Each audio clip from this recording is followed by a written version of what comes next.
Nke a bụ agba nke abụọ maka nkọwa ịṅụ iyi ọbara.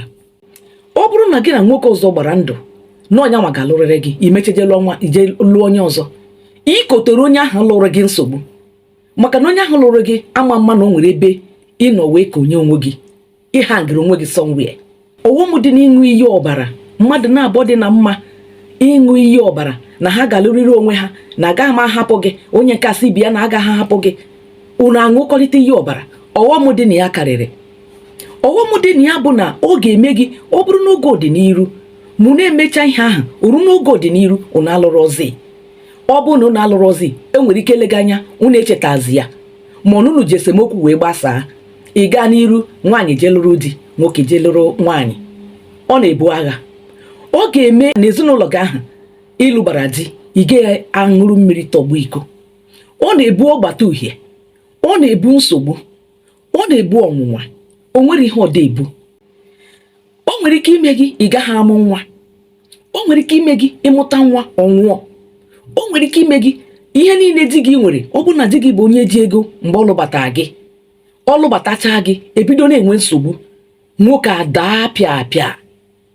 O nwere ike o ji jụ ese asị ya na ihe mere o ji adarịsi n'aka nwunye ya, ma mgbe ebido gwawa ya otu ahụ, obi ị ga-ebido gbanwee n'ebe ị nọ. Olegwa gị anya na abụ ma ọ ga-abụ na o nwere otu ị nọ n'ime ya. Nwoke mmadụ bịa lụrụ nwaanyị gbara ndụ ọbara n'aka nwoke ọzọ, ama mma ihe nwunye ya mere, mana ọ ga-abanye na nsogbu. Ọ ga-adịkwana mma ma nwoke ma nwaanyị unu ga-alụ di, jụrịta na onwe unu ese, o nwere onye gị na ya gbara ndụ na onye a ga-alụrịrị gị. Unu jụrịta onwe unu ese, unu agụọ onwe unu nke bụ eziokwu maka ọdịmma unu.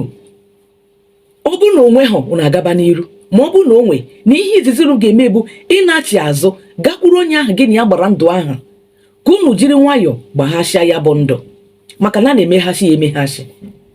Otu ahụ unu sikwara wee gba ndụ ahụ ka unu ga-ejikwa wetakwa ọbara ahụ, surukwa ya, kwugharịa okwu na m ekwugo mana ekwuru ọsị m na okwu anyị kwuru n'oge gara aga na bido taa na ọ gaghị adịkwa ire ọzọ. Nwoke jee ihu nwaanyị dị gị mma lụrụ, nwaanyị ihu nwoke dị gị mma lụrụ. Ọ bụ na unu kwucha ya, unu atakwa ya ụtọ ahụ unu siri weta ya, unu ama na unu adịgo free ebe ọ bụla unu na-aga n'ihe gbasara alụmdi na nwunye. Mana ọ bụ na unu eme ya, unu tinyere onwe unu na nsogbu. O nwere mmadụ na-abụ mmara mmere ya bụ agbamndụ ọbara, ha jiri ọbara ha wee gba ndụ mgbe ha ka nọ university. These two persons m na-ekwu gụrụ akwụkwọ na University of Nigeria Nsụka, mana mgbe ha jiri wee gbacha ndụ ahụ, uche ha bụ na ha ya alụ, mana ọ bịara gafee ọtụtụ afọ, esemokwu abịa n'ime ha. Onye nke a jecha youth service jewarụ, ha abụọ agacha youth service gawarụ. Ịmana ka ha lụrụ di, na ana m agwa gị ihe na-eme na nwoke alụọla nwaanyị, nwaanyị alụgo di, mana kemgbe ha lụrụ di, nwaanyị amụtabe nwa, nwaanyị emego elu umeala, ọ mụtabe nwa ya na di ya ebigo for complete 14 years now, 14 good years. Nke nwoke na onwe ya mechara ga lụrụkwa nwaanyị ya na ya nwunye ya ebigokwa 11 years, nwunye ya amụtabekwa nwa. The same problem enyi ya nwaanyị ahụ na-enwe na di ka anya nwa na-enwekwa n'ezinụlọ nke ya. Asị na fibroid na-enye nke nwaanyị nke enyi ya nwaanyị nsogbu, the same thing kwa ka a ga-ekwukwa n'ebe nwunye nke nwoke nọ, maka na ha Igbo nọ close. Nke nwaanyị bụzi onye di ya gaziri ga jụọ ese ọ gịnị na-eme ya, asị ya na ya jụọ nwunye ya na onwe ya na ya ṅụrụ iyi ọbara. Nke nwaanyị emecha kpọwa m si m kedu ihe ya ga-eme, na ihe ha mekwere n'oge gara aga jikwa ya n'ọrụ n'ụlọ di ya.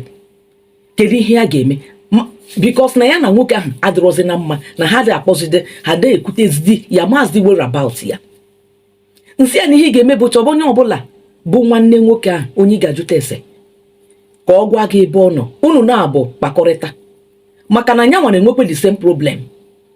Unu na-abụ kpakọrịta na ihe abụrụ ihe a na-ekpeta n'ekpere, ọ bụrụ ihe a na-agata na dibịa, ọ bụrụ ihe a na-agọta n'ụfọ nkịtị. Ị ga-ekuli njem jee chọba anya bụ enyi gị nwoke ahụ ka unu jikwa na ngwa meghasha ihe ahụ unu mere maka ọlachaghị ezinụlọ unu na-eyi. Nke a bụ nke nọ on the process now, maka na ya nwa ka ọ ga-esi emenwuzie bụ ihe bụ nsogbu ya, na ya ọ sị na ọ na-akpọ the guy na the guy adepikzidi call ya.